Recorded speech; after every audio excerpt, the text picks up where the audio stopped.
ആ പറഞ്ഞത് പൂർണ്ണമായും ശരിയല്ലാതെ എനിക്കറിയാം. എന്നെ കാണുന്നൊരു ഉദ്ദേശമേ നിനക്കുണ്ടായിരുന്നില്ല. കാവേരിയെ കാണണം, അതിനുള്ളൊരു ഉപാധി മാത്രമായിരുന്നു നിനക്ക് നമ്മുടെ ഫ്രണ്ട്ഷിപ്പ്. അടിയോ അത് നിന്നെ പക്ഷേ ഞാൻ അങ്ങനെ അല്ലടാ കണ്ടത്. വിനീത്, അതൊന്നും എനിക്ക് കുഴപ്പമില്ലായിരുന്നു. കാവേരിയോട് നിനക്കുണ്ടെന്ന് പറഞ്ഞ പ്രണയം ആത്മാർത്ഥമായിരുന്നെങ്കിലേ നാട്ടുകാരെ കൊണ്ട് മുഴുവൻ പറയിപ്പിച്ചിട്ടും നിനക്കതൊരു ടൈം പാസ് മാത്രമായിരുന്നല്ലേടാ. നിനക്കറിയോ, കല്യാണപ്രായ ഒരു പെൺകുട്ടിയെ കാവേരി.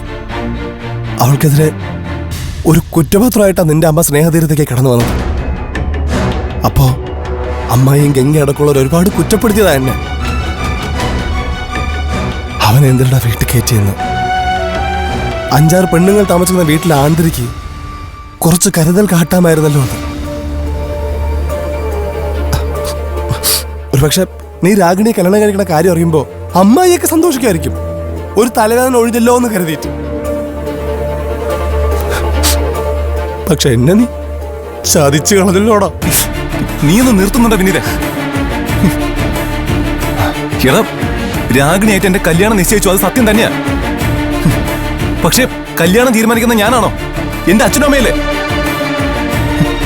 എടാ എടാ, കാവ്യരുടെ ഇഷ്ടത്തിൽ ഒരു തരുമ്പ് പോലും കുറവ് വന്നിട്ടില്ല എനിക്ക്. എടാ, രാഗിണിയെ കല്യാണം കഴിക്കാനേ പോകുന്നില്ല ഞാൻ. എന്റെ അച്ഛനമ്മമാരെ എങ്ങനെയെങ്കിലും പറഞ്ഞ് മനസ്സിലാക്കി ആ ബന്ധത്തിൽ നിന്നൊന്ന് തലയൂരാൻ ശ്രമിച്ചോണ്ടിരിക്കുക ഞാൻ. എടാ, അത് കഴിഞ്ഞു വേണം കാവേരിയുടെ അടുത്ത് എന്റെ ഹൃദയം തുറക്കാൻ. വിനീതേ, എടാ, അതിന് നിന്റെ ഹെൽപ്പിന് വേണ്ടിട്ടാടാ ഞാൻ. കൊന്നുകളെ ഞാൻ. വേറൊരു പെണ്ണുമായി കല്യാണം ഉറപ്പിച്ചതിന് ശേഷം നീ നിന്റെ ഒലത്തിയ പ്രേമത്തിന്റെ കല്യാണത്തിന്റെ കഥയും പറഞ്ഞ് കാവേരിയുടെ പിന്നാലെ എങ്ങാനും പോയാലിട്ടല്ലോ, നിന്നെ കൊല്ലാനും മടിക്കില്ല ഞാൻ. വിനീത്,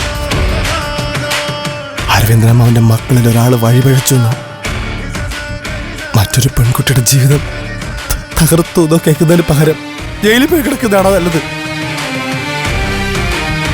നീ പറഞ്ഞല്ലോ കല്യാണം നിശ്ചയിച്ച നീ അല്ലെന്ന്, അച്ഛനും അമ്മയാണെന്ന്. ബൈക്കിൽ പോയപ്പോ രാഗിണിയെ കൊണ്ട് കെട്ടിപ്പിടിപ്പിച്ചതും അവരെ തന്നെ ആയിരിക്കും അല്ലേ? എടാ, അത് നിങ്ങൾ പണക്കാർക്ക് അങ്ങനെ പല തമാശ ഉണ്ടാവും. പ്രേമിക്കാൻ ഒരാള്, കല്യാണം കഴിക്കാൻ ഒരാള്, കൂടെ ജീവിക്കാൻ മറ്റൊരാള്. വിനീത്, എടാ, എന്നാലും ആ തമാശക്കൊന്നും അരവിന്ദനമ്മാവന്റെ വീട്ടിൽ നിന്നൊരു പെൺകുട്ടി നീ പ്രതീക്ഷിക്കണ്ട. എടാ വിനീത്, ഞാൻ പറയുന്നത് നീ കേക്ക്. ഇറങ്ങി പോടാ ഇവിടുന്ന്. ആകെ വിറഞ്ഞു നിൽക്കുക ഞാൻ. മേലിൽ എന്റെ മുന്നിൽ നിന്നെ കണ്ടുപോകരുത്. ഞാൻ എന്താ ചെയ്യാന്ന് തന്നെ എനിക്കറിയില്ല.